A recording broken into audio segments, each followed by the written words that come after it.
Hello, Samson here.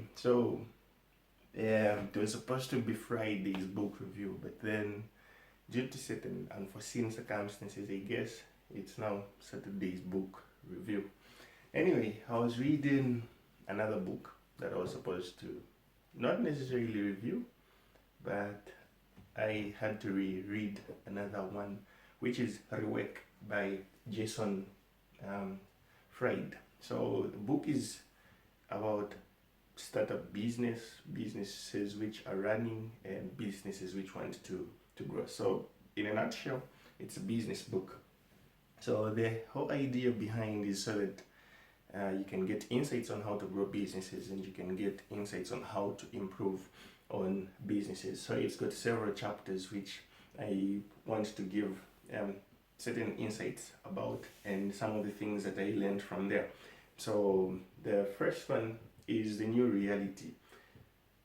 Just after the introduction, I'm talking about the new reality in a world where businesses are important, and business is something that anyone anywhere can do as long as you've got the skills which are required. And even if you don't have the skills, you can easily go into it and then be able to make a fortune at the end of the day. So in the chapter of tech downs, Jason is bringing out an aspect of saying ignore the real world, and that is because of the fact that learning from mistakes and learning from failure is something that is very much overrated. So the fact is that now if you start a business, 90% of it in the first time is going to fail and whatnot. But in the actual sense, saying just ignore the real world. You can go into business and then it might be able to succeed. Just try it from the start. And then in chapter Go, he's talking about making a dent in the universe, and that is you being able to make a difference in the marketplace and the value that you bring to the marketplace. So the thing there is you're supposed to start up something that is just going to be running. So there is no time for excuses in that. In chapter Progress, he's talking about the fact that you're supposed to embrace constraints, and then when starting up, you can build half a product which is going to be developing with time, and then it's going to come out to be something that is working for you. And then making calls is progress in its own, because if you do not make calls, you don't get to get customers and clients, and you don't get to progress and move forward at the end of the day. In chapter Productivity, there are some insights that I got from there. That is the first one, is reasons to quit. There are certain reasons that people have to quit in order for productivity to be there. And then interruption is the enemy of productivity itself. A lot of times starting up, you find that you're being interrupted by several factors which are affecting your productivity at the end of the day. And then another aspect that is important, I think, to mention is the fact that your estimations suck at the end of the day. Because what happens is you might make up a business plan and then everything is just written down and said like that, not knowing that what the marketplace is going to offer you is something that is very far away from what you had estimated. So in chapter Competitors, he's talking about not being a copycat. So why do we need you on the marketplace if we've got a product or a service that is being offered already by someone? What uniqueness do you have that you're bringing to the marketplace?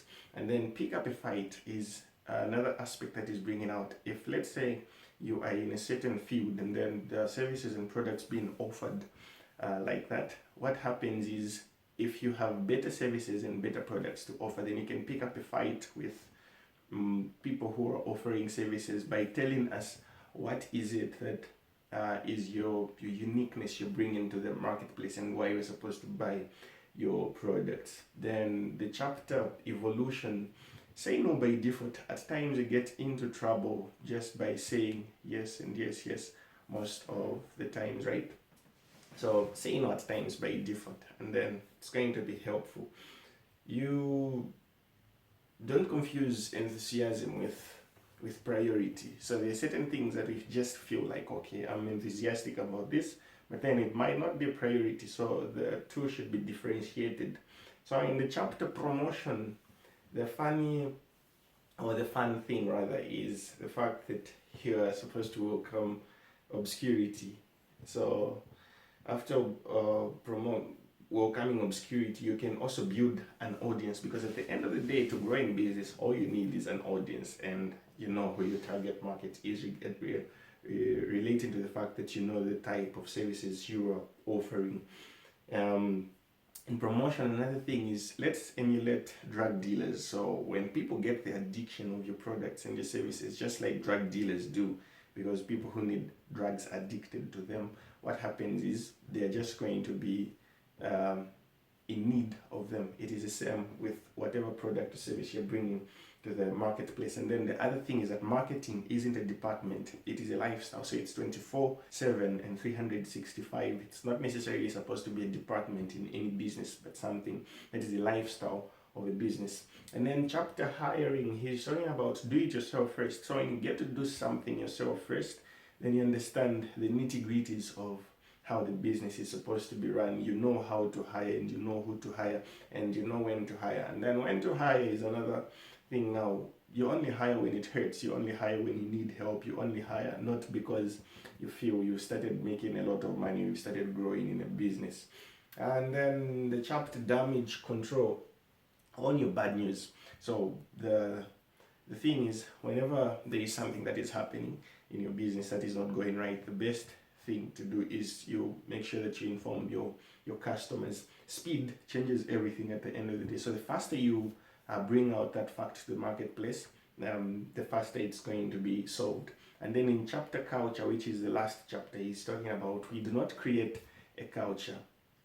Instead, the habits that we bring to the marketplace, the habits that we bring to our workplace is what creates a culture on its own. So if we instill trust most of the times, if we embrace people, that is what is going to build up our culture. We just don't create it because it is coming from abstract, but it is something that is built on its own.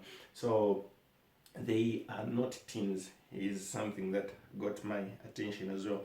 So you're not teens is simply referring to the fact that when you've got people working with you, you're a boss or you're running a business, don't treat people as though they are kids, because the more you do that, the more you're telling them, okay, I don't trust you, okay, there is this that is happening with you, I don't trust you. And when you treat people like kids, that's how they're going to be in the actual sense to you. So don't treat them like kids.